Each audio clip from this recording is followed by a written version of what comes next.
देखा भी लोग पूरा क्या बात हुआ और क्या नाराजगी है? देखिए, जैसा कि आप लोग जानते हैं कि महानगर पालिका के इलेक्शन होने जा रहे हैं शहर के अंदर, और आज तक औरंगाबाद की आवाम ने जो है तो मजलिस इत्तेहादुल मुस्लिमीन के ऊपर हमेशा अपना भरोसा जताया है। लेकिन आज ये जो गुस्सा फूट पड़ा है लोगों का, ये महज इसी वजह से है कि महाराष्ट्र के जो अध्यक्ष हैं इम्तियाज जलील साहब, उन्होंने टिकट बांटने के अंदर जो नाइंसाफियां की है, जो धांधलियां की है, तो उसके खिलाफ में आज ये शहर का गुस्सा फूट पड़ा है और इनको बर्दाश्त करने की अब ताकत नहीं रही हमारे अंदर। इसलिए हमने आज ये नारा लगाया है कि अब इम्तियाज जलील को हटाओ और मजलिस को बचाओ। हम इम्तियाज जलील के हर फैसले का बाइकआउट करते हैं, क्योंकि हमें देखने में ये आ रहा है कि यहाँ के कारपोरेटर्स सबको जो है तो यहाँ से निकाल दिया गया है बाहर। जो कार्यकर्ता जिन्होंने अपने दिन और रात मेहनत करके मजलिस इत्तेहादुल मुस्लिमीन का झंडा कई सालों से थामा है, आप अपने आंख के ऊपर उन्होंने गुन्हे दाखिल करवाए हैं। ऐसे कार्यकर्ता, ऐसे पदाधिकारी, लाइन है बहुत सारे लोगों की, इनको जो है तो बाजू करके ऐसे लोगों को पैराशूट लैंडिंग करवाई गई है जो बड़े बड़े घर के हैं, करोड़पति है, जिन्होंने 11 साल में कभी पार्टी का स्टेज शेयर नहीं किया, जिन्होंने पार्टी के लिए कभी भी जो है तो काम नहीं किया, उल्टा पार्टी के अगेंस्ट में हर इलेक्शन में हमारे खिलाफ में खड़े रहे। क्या वजह है कि जो इनको जो है तो आज पार्टी के अंदर टिकट दिया गया और पार्टी के जो हकदार लोग हैं उनको यहाँ से जो है तो बाहर करने का काम किया गया। साथ ही साथ मैं आपको बताना चाहूंगा कि उन लोगों को जिन्होंने ये खुले दावे कर रहे हैं कि हमने इतना अमाउंट दिया टिकट लिया, हमने इतना अमाउंट दिया टिकट लिया, आज वो सारी बातों का खुलासा होना चाहिए। और जो लोग ईमानदारी से ग्राउंड के ऊपर काम कर रहे हैं उनको वफादार नहीं है, वो जो है तो गद्दार बोल के उनको जो इम्तियाज जलील साहब कह रहे हैं, उन्होंने आके खुलासा करना चाहिए। इसलिए हम लोग जो है तो मजलिस के साथ है, लेकिन इम्तियाज जलील के खिलाफ है। और हमारा सब पूरे शहर का यही है कि जब तक इम्तियाज जलील को महाराष्ट्र के सदर से हटाया नहीं जाएगा और इस औरंगाबाद के इलेक्शन से बाहर नहीं किया जाएगा, तो हम लोग जो है तो कोई काम करने वाले नहीं। ये अवैसी साहब जो है तो हमारे नेशनल लीडर है, उनको नहीं पता कि सोहेल पार्टी जो है क्या काम करता है, उनको नहीं पता कि अनीस लीडर क्या काम करता है, उनको सारे लोगों के बारे में मालूमात नहीं होती है। जो शहर में रहता है उसको मालूमात होती है। सिर्फ अवैसी साहब का नाम लेकर और जमात की दुहाई देकर जो है तो हमारे पर फैसले थोपे जा रहे हैं। हम समझते हैं कि पार्टी की आइडियोलॉजी नहीं बल्कि इनकी आइडियोलॉजी यहाँ पे काम कर रही है, और हम लोग पार्टी की आइडियोलॉजी देख के जुड़े हैं। इन्हों अपनी आइडियोलॉजी, अपने बच्चे ने जो फैसले कर दिया वो हमारे पर थोप रहे हैं। उनका बच्चा कभी भी आता है, डैडी इसको टिकट दो, डैडी उसको टिकट दो। हम क्या झक मार रहे हैं यहाँ पर शहर के अंदर? हमने आज शहर के अंदर मजलिस का झंडा गाड़ा है, हमने आज मजलिस को मोहब्बत में जो है तो कुव्वत और ताकत दी है। तो क्या ये किसी के बच्चे के बोलने के ऊपर पार्टी चला रहे हैं? ये पार्टी की आइडियोलॉजी के ऊपर चला रहे? हर वक्त असदुद्दीन अवैसी साहब का नाम लिया जाता है कि साहब ने ये बोले, आधा घंटे में लिस्ट आ रही है। ऐसे ऐसे लोगों की आ रही है जो हम लोग जो 15 साल से मजलिस में है, हम उनको नहीं पहचानते हैं। तो ये कहाँ से आ गए ये लोग? सवाल ये उठ रहे हैं कि जब असदुद्दीन अवैसी साहब अगर टिकट डिक्लेयर कर रहे हैं, आपको इन्होंने भी भर्ती अपने यहाँ पर ऑफिस में टिकट क्यों? ये एक सवाल उठ रहा है। देखिए, हर पार्टी के अंदर आपने देखा होगा कि बड़ी बड़ी पार्टियों के अंदर जो है तो एक कमेटी बनाई जाती है, हर बात के ऊपर सोच विचार किया जाता है, सारे लोगों के राय मशवरे लिए जाते हैं। और यहाँ पर देखेंगे तो एक अकेला आदमी सारे फैसले करने के लिए बैठ गया है, सारे फैसले अपने बच्चे से पूछ के कर रहे हैं। बम्बई के अंदर भी आपने देखा होगा कि इतना बड़ा आदमी हमारा पोस्ट होल्डर जो गया है, ये सिर्फ महज इनकी दादागिरी की वजह से गया है, क्योंकि इन्होंने अपने फैसले वहां पर भी थोपने की कोशिश की थी। ये हम लोग यहाँ पर औरंगाबाद शहर के लोग इसको बर्दाश्त नहीं करेंगे। देखिए, हमने ये हमारा तजुर्बा रहा है, इससे पहले जिन जिन के घर पे आके मनाया गया है उनका फ्यूचर तबाह बर्बाद कर दिया गया है।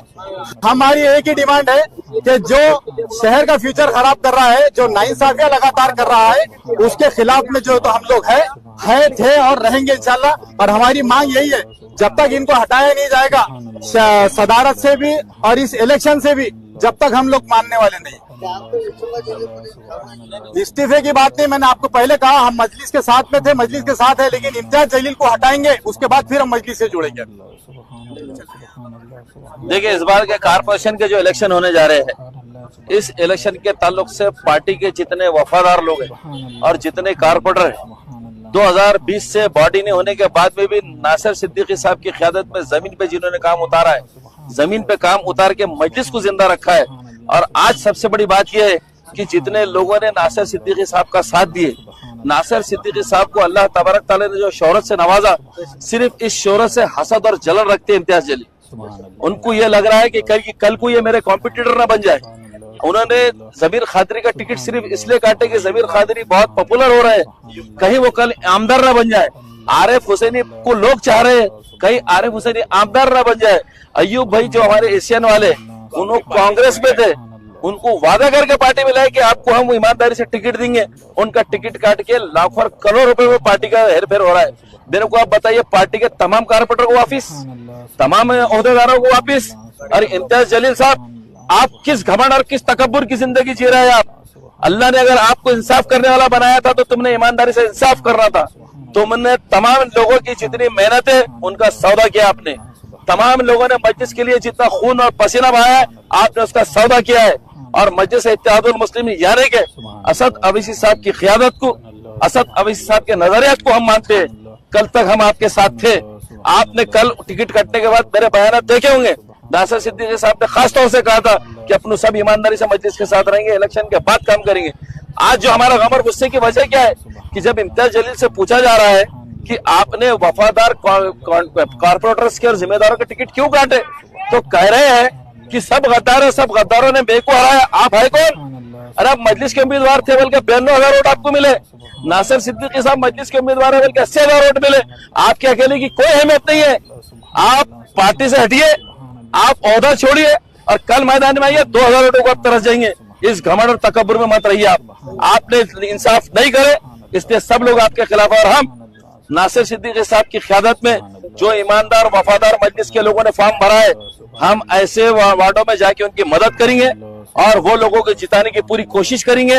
और जो सौगारों को यानी कि सोहेल कुरैशी, उसामा साहब, ऐसे कई नाम हमारे सामने आ रहे हैं जिसके बारे में बहुत चर्चाएं चल रही है। ये मीर वाजिद अली, ये बाबा बिल्डर साहब, ये करोड़पति लोग जिनका पार्टी सर काम से कोई लेना देना नहीं है, जिनको कारपोरेशन के काम समझते भी नहीं है, और ये कल मुंतखब होने के बाद इनके मोबाइल पे आपको मिलने वाले भी नहीं है। हमारा सवाल ये कि इनको टिकट क्यों दिए, और अगर दिए तो कितने में बेचे, ये भी बताओ कितने में बेचे। और अगर ये सौदा कर रहे हैं तो ये बहुत गलत काम आपने किया, इसलिए हमें गुस्सा फूट पड़ा है। सवाल ये भी है, माजिद को जब टिकट दिए उन्होंने, तो माजिद को बोले तुम्हारे घर तक चाहे तक बोले टिकट मिल जाएगा, जब क्यों नहीं सबको बनाया? नहीं, हमारा बोलना बड़ा साफ है कि देखिए पूरी धांधली हम देख के बर्दाश्त कर रहे हैं और पूरे महाराष्ट्र में चल रही है। डिस्ट्रिक्ट के अंदर एक सीट चुन के नहीं आई। आपका अखलाकी फर्ज ये था कि आप जब इस्तीफा दे देते। महाराष्ट्र के अंदर आपके नेतृत्व में इलेक्शन हुआ असेंबली का, आप खुद चुन के नहीं आए, फिर भी पोस्ट चिपक के बैठना चाह रहे हैं आप। क्यों अखलाकी तौर पे इस्तीफा नहीं दे रहे आप? क्या ऐसा कोई नूर का डल रहा है पोस्ट के ऊपर आपको दिख रहा? और आप जो लोगों ने आपको इम्तियाज जलील बनाया, जो लोगों ने आपको एमपी बनाया, जो लोगों ने आपको एमएलए बनाया, आप उनके साथ में इतना बुग़्ज़ और इतना तासुब रखते हैं। आप ये खौफ खाया जा रहा है कि कल ये लोग एमएलए बन जाएंगे। अरे बनाने वाली जनता जनार्दन है औरंगाबाद की, बनाने वाला अल्लाह तबारक तआला है, तुम्हारी कोई हैसियत नहीं है। और इंशाल्लाह इस इलेक्शन के अंदर आप देख लेंगे कि हम तमाम लोगों के सामने जाकर भीख फैलाएंगे शहर के इत्तेहाद के लिए। क्यों तो मजलिस इत्तेहादुल मुस्लिमीन के अंदर इंतशार अगर किसी ने फैलाया है तो आपने फैलाया इम्तियाज जलील साहब, ये सब आपका किया धरा है और ये आपको भुगतना है। बोलिए। जहाँ पे इम्तियाज जलील साहब खुद रहते हैं, वो बड़ी बड़ी बातें करते हैं कि ऐसा होगा वैसा, इसके ऊपर ये जिम्मेदारी है। ये जिम्मेदारी पहले आप अपने ऊपर लीजिए कि आपके जिले के अंदर 0 सीट है, ये 0 खाता नहीं खुला खाता। आपने अखलाकी तौर पर जो है तो इस्तीफा देना चाहिए था। खैर जब नहीं दिए तो कल भी दे सकते हैं, आप दीजिए, अपनी जिम्मेदारियों से बाहर हुई है। और जो जनता ने मजलिस का हमेशा दामन थामा था, आज भी दामन थामेगी आपके बाहर जाने के बाद। बहुत शुक्रिया। देखिए, हमने अभी आरिफ भाई ने कहा कि जो मजलिस के मुखलिसीन को मिला है हम उनके साथ में है, और जिनके साथ नाइंसाफी जिन्होंने अपक्ष उभरा है हम उनके लिए जो तो प्रचार करेंगे, जो उसके हकदार थे उनके लिए प्रचार करेंगे और उनको जिताने के लिए मेहनत करेंगे इंशाल्लाह।